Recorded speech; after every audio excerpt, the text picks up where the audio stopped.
अस्सलाम वालेकुम। Last time हमने चैप्टर नंबर 5 कवर किया था फर्स्ट ईयर से, और अभी हमारा लेक्चर नंबर 10 है टोटल, और चैप्टर नंबर 6 है किंगडम प्रोकैरियोटी। फर्स्ट ईयर से ही है ये भी, इसको कवर करेंगे इंशाल्लाह। तो किंगडम प्रोकैरियोटी के अंदर दो टाइप के ऑर्गेनिज़म्स आ जाते हैं। पहले हैं आर्किया, दूसरे हैं बैक्टीरिया। आर्किया इसको कहा जाता है, आर्कियो बैक्टीरिया से भी इसको रेफ़र किया जाता है क्योंकि इसके स्ट्रक्चर जो है वो बैक्टीरिया से बहुत मिलता जुलता होता है।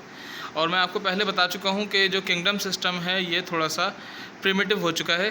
अब इसका बिल्कुल पैरेलल सिस्टम आ चुका है जो कि डोमेन सिस्टम है, लेकिन आपने भी इसी को फॉलो करना है क्योंकि आपकी कोर्स का यही हिस्सा है।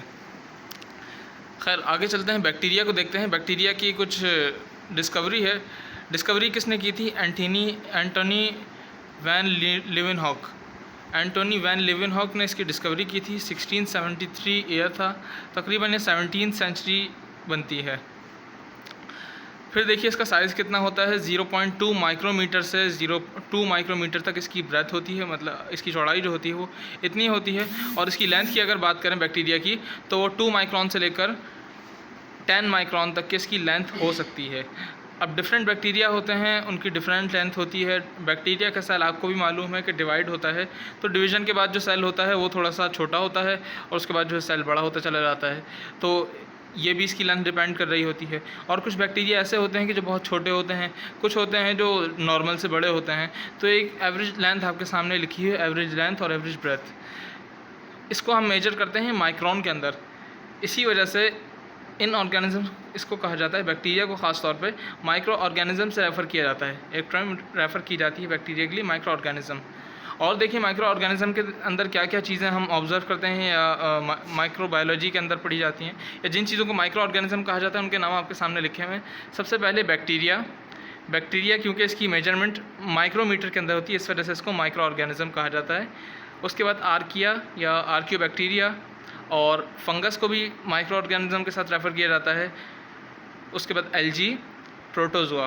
प्रोटोज़ोआ ये एनिमल लाइक प्रोटिस्ट होते हैं या प्रोटोक्टिस्ट होते हैं, जो भी आप कह लीजिए। तो इन तमाम ऑर्गेनिजम्स को माइक्रो ऑर्गेनिजम्स की टर्म से रेफ़र किया जाता है। वायरस जो है उसको भी कभी कभार रेफ़र कर रहे होते हैं, लेकिन वायरस की जो मेजरमेंट होती है वो नैनोमीटर के अंदर होती है, माइक्रोमीटर के अंदर नहीं होती। इसी से एक एमसीक्यूज़ बन सकता है आपका कि जो यूकैरियोटिक सेल होते हैं ह्यूमन बॉडी के अंदर पाए जाएं या किसी भी यूकैरियोटिक ऑर्गेनिज्म के अंदर पाए जाएं, मल्टी सेलुलर ऑर्गेनिजम्स के अंदर। फॉर एग्जांपल यहाँ पर लिखा है आरबीसीज, उसका साइज़ भी जो है वो 7 to 8 माइक्रोन होता है। मींस कि इसी रेंज के अंदर है जो बैक्टीरिया की रेंज है भी माइक्रोमीटर के अंदर।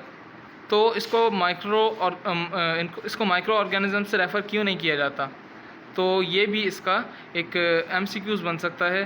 तो ये क्योंकि यूकैरियोटिक सेल होता है, इसकी जो कैरेक्टर्स होते हैं वो यूकैरियोटिक सेल्स वाले होते हैं, और ये एक मल्टी सेलुलर ऑर्गेनिज्म का हिस्सा होते हैं। इस वजह से इनको माइक्रो ऑर्गेनिज्म से रेफ़र नहीं किया जाता। ये इसका रीज़न भी मैंने आपको बता दिया है क्यों होता है।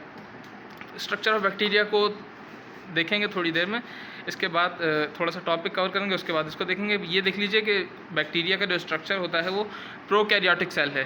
प्रोकैरियोटिक सेल क्या होता है ये भी इंशाल्लाह आपको थोड़ी देर में बताते हैं। अब आगे चलिए, ये यहाँ पर कुछ डिफरेंसेस लिखे हुए हैं। बैक्टीरिया के अंदर जो फ्लैजिला पाया जाता है वो, और यूकैरियोटिक सेल्स के अंदर जो फ्लैजिलम पाए जाते हैं या फ्लैजिला पाया जाता है, फ्लैजिलम इसका सिंगुलर होता है और फ्लैजिला इसका प्लूरल होता है। तो इन दोनों के दरमियान क्या डिफरेंस है? तो सबसे पहली बात ये कि जो यूकैरियोटिक सेल्स के फ्लैजिला होते हैं उसमें माइक्रोट्यूब्यूल्स पाए जाते हैं। अब माइक्रोट्यूब्यूल्स क्या होते हैं, ये जो चैप्टर नंबर 2 है सेकेंड ईयर का, सपोर्ट एंड मूवमेंट, उसमें इसकी बहुत ज़्यादा डिटेल है कि जो मसल्स फाइबर के अंदर जो फाइबर्स मौजूद होते हैं, जो प्रोटीन्स मौजूद होते हैं, जिनको हम कहते हैं एक्टिन और मायोसिन, जो एक दूसरे के ऊपर स्लाइड कर रहे होते हैं, दरअसल यही माइक्रो फाइबर्स होते हैं, माइक्रोट्यूब्यूल्स होते हैं। तो यही जो माइक्रोट्यूब्यूल्स होते हैं इनकी अरेंजमेंट, एक मखसूस अरेंजमेंट जो होती है वो यूकैरियोटिक फ्लैजिला के अंदर पाई जाती है, और इसी वजह से इनकी जो मोशन होती है वो ऑसिलेटरी मोशन होती है। ऑसिलेटरी मोशन से मुराद ऐसे फिर ऐसे फिर ऐसे फिर ऐसे फिर ऐसे फिर ऐसे, मेरे हाथ की मूवमेंट देख रहे हैं ना, इस तरह की मूवमेंट इनके फ्लैजिला की होती है। ये जो फ्लैजिला की मूवमेंट होती है ये इनको स्विमिंग में हेल्प करवा रही होती है। मैं अभी बात कर रहा हूँ यूकैरियोटिक ऑर्गेनिज्म की, अभी बैक्टीरिया पे नहीं आया हूँ मैं। तो ये जो मोशन कहलाती है, ये कहलाती है, अगर आपने फिजिक्स के अंदर पढ़ा हो, मैट्रिक की फिजिक्स के अंदर आई थिंक, ये कि ऑसिलेटरी मोशन कहलाती है, कि जो एक जगह से वापस अपनी जगह पे आ जाए कोई चीज़ घूम के, तो ये चीज़ कहलाती है ऑसिलेटरी मोशन। तो ये जो ऑसिलेटरी मोशन होती है इनकी स्विमिंग में हेल्प कर रहे होते हैं, जिस तरह से नॉर्मली कोई ह्यूमन बींग अगर करे, फ़िश की आप स्विमिंग को देखें तो फ़िश की स्विमिंग जो होती है बिल्कुल इसी तरह से इनकी भी स्विमिंग हो रही होती है, अगर हम बात करें मूवमेंट की। ठीक है, अच्छा बैक्टीरिया पे आ जाइए, तो बैक्टीरिया में किसी किस्म के माइक्रोट्यूब्यूल्स नहीं पाए जाते जैसा कि उनके अंदर पाए जाते थे। तो इसका मतलब बैक्टीरिया उस तरह से मूवमेंट शो नहीं करेगा जिस तरह से यूकैरियोटिक फ्लैजिला करते हैं या यूकैरियोटिक ऑर्गेनिज्म के फ्लैजिला करते हैं। तो बैक्टीरिया का फ्लैजिला या फ्लैजिलम किस तरह से मूव करते हैं, तो इसके अंदर एक्टिन मायोसिन की कोई अरेंजमेंट नहीं पाई जाती, इसके अंदर रोटेटरी मोशन पाई जाती है। रोटेटरी मोशन जिस तरह से एक फ़ैन की मोशन होती है ना, कि अपनी एक्सिस से लगा हुआ होता है। अगर मैं आपको बना के दिखा दूं, तो जो बैक्टीरिया का फ्लैजिला होता है वो कुछ इस तरह का होता है। बैक्टीरियल सेल है, अभी सेल वॉल नहीं बना रहा मैं, ये फ्लैजिला ड्रॉ किया मैंने, अब ये मैंने इसकी सेल वॉल बना दी, बहुत रफ सी डायग्राम है। ठीक है, अच्छा ये जो बैक्टीरिया का फ्लैजिला है ये थोड़ा सा कर्व सा है और इसकी जो मोशन होगी वो इस तरह की होगी। ठीक है, इसी तरह से मूव करता रहेगा, रोटेटरी मोशन होती है, और रोटेटरी मोशन बिल्कुल फ़ैन की तरह से ये मूव करता है। आपने कुछ फ़ैन वाली बोट्स देखी होंगी जिनके अंदर मोटर लगी होती है, तो वो बहुत तेज़ी के साथ बोट को आगे मूव करवा देते हैं। बिल्कुल इसी तरह से जो बैक्टीरिया का फ्लैजिला होता है उसकी मोशन चल रही होती है और ये रोटेटरी मोशन होती है। फिर देखिए बैक्टीरिया वर्सेस वायरस, बहुत सारे लोग इसमें कंफ्यूज हो रहे होते हैं कि बैक्टीरिया और वायरस के अंदर क्या डिफरेंस है।